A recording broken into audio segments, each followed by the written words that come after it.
Hi, and welcome to my channel. Or if you're a returning subscriber, hi again. It's so nice to see you back here for another video. My name's Teslark, and I am so excited today, you guys. I have truly made the snake project of my dreams. Today I'm going to show you how you can use epoxy resin, mica powder, alcohol ink, and some silk flowers and a mirror to create a stunning snake motif. I'll also be showing you an easy way that you can create a ripple effect in your resin to give your finished product a little bit more depth and dimension. As always, I'll have all of the materials that I use linked in the description below, so if you're curious about any of that, all of that information will be there for you. And let's just hop into today's project. To start this project, I'm going to add some color to my snake using Arteza pigment powders. And I'm using both the strawberry red and the raspberry red, adding a very little bit of each of those colors to a small measuring cup, and then using my paintbrush to mix them together. And after my pigment is mixed up, I'm going to use that paintbrush to just drag some of that pigment through the center of my snake. I am kind of hoping that it'll be the most red in the center and then kind of bleed out into black. So I'm really focusing on the center, just kind of dragging a line of that mica powder through the snake. The mica powder does spread quite a bit as you're using it, so you really don't need much, and I'm working slowly just to really drag that powder because it's getting stuck in all these little crevices in the mold. So just using my paintbrush to drag that along. And I don't know if you saw earlier, but just using some of the residual powder that was still on my paintbrush, I just kind of lightly brushed the inside of the snake's head so there'd be more pigment there. But again, just taking this line down, taking my time, really dragging out that pigment. And really quickly, if you are enjoying this video or you're finding it informative in any way, please don't forget to give me a like. It not only helps out my channel a whole lot, but it also lets me know that I'm making content that you want to see from me. One of my big goals for 2026 is to make more resin art that I'm really excited about sharing with you guys. So if there are any resin art projects or techniques that you've seen recently that you'd like me to try and give you my opinion of, please let me know in the comments. I always love hearing from you guys and learning from you too. Also, let me know what you're working on. Anything cool? After I've pulled my pigment through the entire snake, I'm going to flip the mold upside down and try to tap out any of that excess powder that's still kind of hanging around. You'll see in just a second here how much of it kind of hangs out on the mold, just because again it's powder and there's all these little crevices. So I don't want that pigment essentially floating around in the resin. I want it to stay more or less where I placed it. You see my little snake here? It's kind of cute. And for this project, I'm actually trying out a new epoxy resin from Paduo. It is a 1-to-1 epoxy resin, so very straightforward to use. Again, if you're curious about any of the materials that I'm using, I will have that all linked down below in the description. I'm going to start out with 200 milliliters of resin to start this project. So I'm starting with 100 milliliters of resin, and then to that I'm going to add 100 milliliters of hardener. And my next step will be to mix those two parts together using a popsicle stick, scraping both the sides and the bottom of my container. And I'm just going to mix this until it's completely incorporated, it's really clear. You can always read the manufacturer's instructions as far as mixing time goes for the specific resin that you're using. Next, I want to turn my resin both black and kind of sparkly. So to accomplish that, I'm going to be using some alcohol ink from Pinata Colors in their Mattia Black, along with some pigment powder from Arteza in their color Noir. And don't forget to give your alcohol inks a good shake before using them because the pigment can settle at the bottom, so you just want to mix it up before you add it to your resin. So just adding a little bit of each of those pigments to my resin, and then again using that popsicle stick, I'm going to mix it up. I can check and see how opaque it's looking by looking at the end of my popsicle stick, and I'm pouring a pretty good volume, so I don't need this to be completely opaque because as it builds up, you're going to get that darker and darker color. And I'm pretty happy with how this is looking, so we'll go ahead and move on to the next step. I do like to use a heat gun to pop any bubbles that might be forming on the surface of my resin, and I have received a couple comments, kind of animated comments about using heat guns and how they can damage or shorten the lifespan of your molds.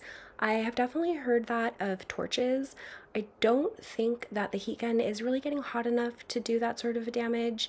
There are also other ways to pop bubbles, like using alcohol. To each their own, honestly, whatever works for you. A heat gun is what works for me. And as this channel grows, I would like to remind everybody that I am just a person who is making crafts in their bedroom and sharing them with you here. And I would like to keep this space to be positive and respectful to myself and other commenters. So if we could keep this just a positive place, I would really appreciate that. I appreciate feedback, but please do it respectfully. I really love the way that this community is growing to be a place that we can learn from each other. And for the most part, everybody is really great, but I just want to give you a reminder. Again, thank you for being here, and especially if you have decided to subscribe, it really does mean a lot to me. So after filling my snake with resin, I poured the rest of my black resin onto my mirror, and the lip here is very, very small, so there's not a ton of room to work with, so you don't need to pour it completely full. As you can see, I'm just tilting the mirror to make sure that it's touching all of the sides. And then once again, I'm going to use my heat gun to pop any bubbles that I can see forming in both of my pieces before I cover them up, just to keep any dust or pet hair out of them as they cure. And I'm going to let them cure for about 10 to 12 hours before we move on to the next step. Okay, welcome to 10 hours in the future. So as you can see, my snake isn't fully set up. It's still kind of bendable, but it's definitely set up enough that I can pull it out of the mold. And overall, I'm really happy with how this paint job turned out. It's just how I was imagining. And here's our mirror, we're ready to go. And I just wanted to do a little test for size, and oh, I'm so excited about this one, you guys. What do you think? I got some silk flowers and foliage from the local art supply store here in town.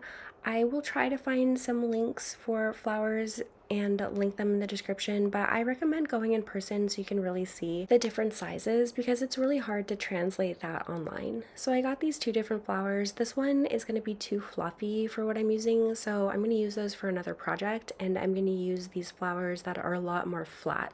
Again, because there's just not a very deep lip on this mirror, so not a lot of room to lay down my resin. I also really love the color of these flowers, this dark red with the black veins. It kind of mirrors the overall vibe of the project that I'm going for, so I'm not too mad that I can't use those bigger flowers. But I'm also going to pull some of the smallest leaves that I can, and I decided to get some of these with the white speckles just because everything's going to be so dark that I thought a little pop of white might be nice. Because the main focus of this piece is the snake, I'm using it to figure out exactly where I want to lay down my flower clusters. So starting out with some of my leaves and using a little bit of hot glue to glue those down, I'm just going to figure out where to place those, and then I'm going to place the flowers in between. I'm also trying my best to get those leaves down as flat as possible because I don't want them to create pockets of air, so air bubbles can form in the resin.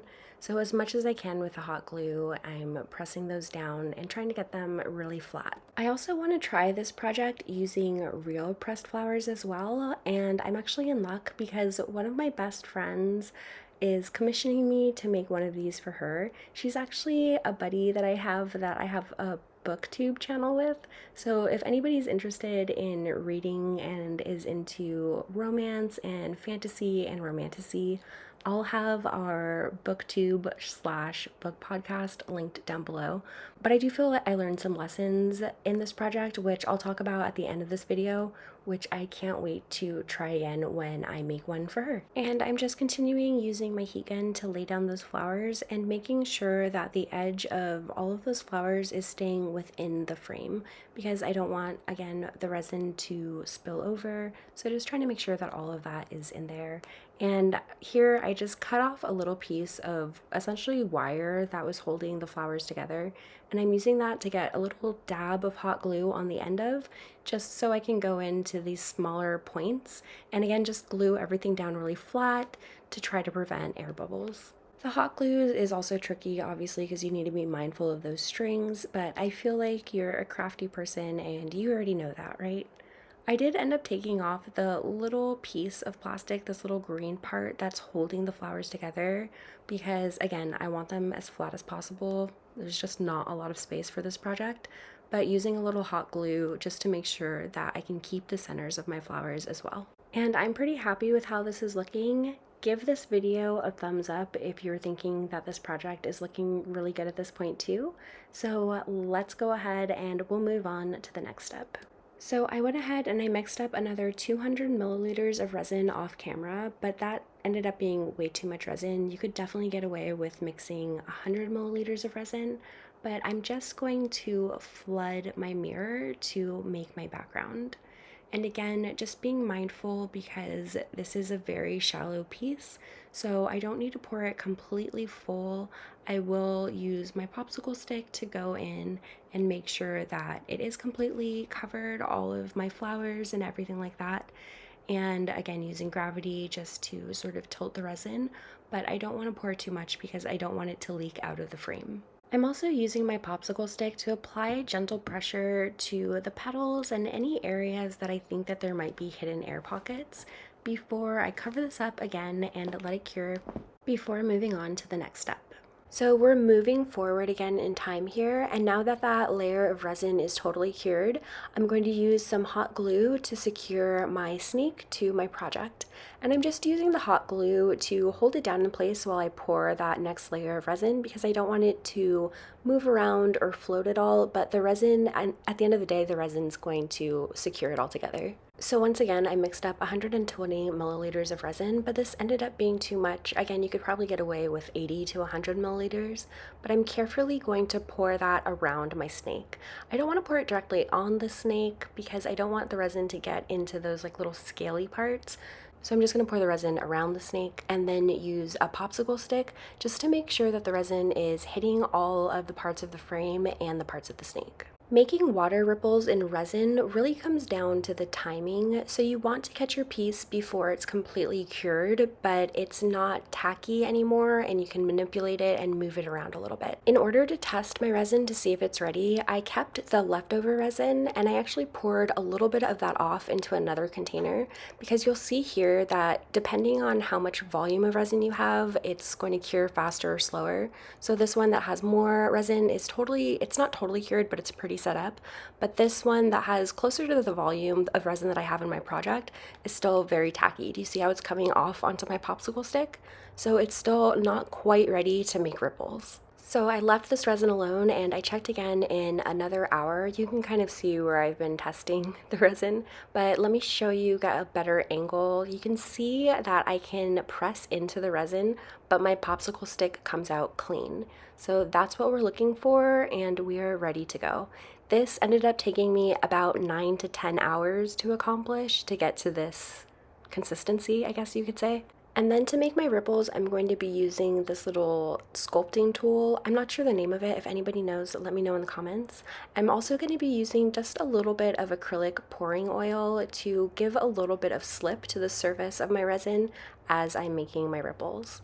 So just using that tool to apply gentle pressure, I'm following along the outside of my snake and creating my first ripple. Also, if you guys are curious about this technique specifically and making water ripples in resin, I do have a couple videos that are dedicated to this technique. So I'll make sure that I link those in the description so you can check them out after you're done with this one. And timing is going to be a really big deal on this technique, so make sure you set yourself up for success and start it at a time where you know that you're going to be able to come back to it. It did take about 9 to 10 hours to get my resin as set up as it is here for me to be able to move it and make these ripples. So I poured this layer of resin at around 9 in the morning, and then between 6 and 8 p.m. is when I was really able to work on it and get these ripples. But it is definitely a cool technique to have in your arsenal as you're crafting. You can really make it your own. It really does add just another layer of interest to whatever piece you're working on. So again, just following some of these lines, trying to make some organic shapes, make it look like the snake is rippling through this dark lake with the flowers underneath. And overall, I'm really liking it so far. I would love to hear your thoughts on this one in the comments down below. So here is our final product. Definitely got the ripples in there. You can't really see the glitter so much unless it's in direct sunlight, but as always, I'll make sure to take some footage of this in the natural light so you guys can see it a little bit better. Overall, I'm so happy with how this piece turned out. I really love it. So some of the things that I would have done a little bit differently if I were to do this piece again, which I will be making another one of these really soon, is I would actually wait to pour the snake until I have my first layer on my background, or I guess technically the second layer on my background poured. So after I have poured that first layer of black or whatever solid color I'm using, and then after I lay down my flowers and the greenery, pour that layer of resin, and then at the same time I would pour the snake. And the reason why is I think that it would be a little bit better and I'd have less problems with gapping if I lay the snake down before it's fully cured and it's still a little bit bendable and flexible, so it can really lay down where it needs to. The other thing that I would do differently is I would either pick flowers that are lighter in color, because essentially what happens is that fabric gets wet and then it doesn't dry again as it's curing, so it stays really dark. So I would choose a lighter flower, and also I do think that this project would look really cool using real flowers, so that's what I'm going to do next time. As always, thank you so much for being here, especially if you made it all the way to the end of this video. And if you did make it all the way to the end, leave me some sort of snake or flower or snake and flower emoji, just so I know you made it. I really hope that this project inspires you to make something of your own today, and I'll see you in the next one. Bye!